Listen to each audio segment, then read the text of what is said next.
But while helping the poor is a noble cause, I think Barack Obama would admit that since America isn't classified as an impoverished nation yet, not one dime of that $845 billion that we give to the UN to distribute would go towards, the pledge of fixing America first. Cliff Kincaid is the editor of Accuracy in the Media and one of the few people who's done his homework on this Global Poverty Act. I have to tell you, Cliff, this is a giant, giant step in the wrong direction, and nobody knows about it. That's right. I found out about it a couple days ago when it was really secretly put on the Foreign Relations Committee agenda. The Republican members of the committee didn't know what was coming. It was sprung on the House last September, brought up for a voice vote. It passed. Most members didn't know what was in it. Well, maybe I need a Pulitzer Prize. Maybe you can nominate me for that, Glenn, because I took a look. I found out about it. I've analyzed it, and yes, indeed, when you understand between the lines and the fine details, this commits the United States to spending another $845 billion on the rest of the world. If I'm not mistaken, it is a almost 1% UN tax that we would be forced to pay, right?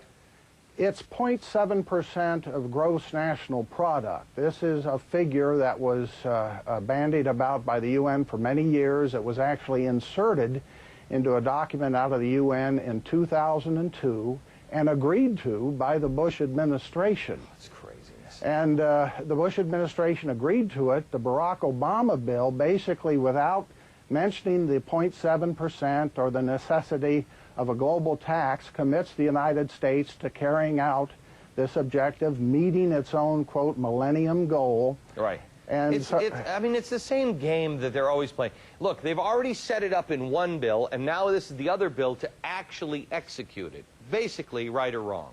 Right. Okay. This commits us to spend the money as dictated by the UN.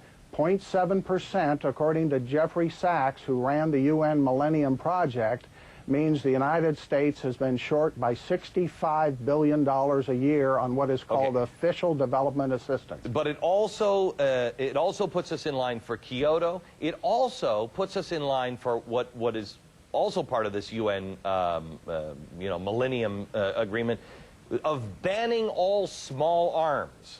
Well, there's a couple different documents here. The 0.7% has to be reached. We're supposed to reach that immediately. We're 65 billion short over the 13-year period from 2002 to 2015.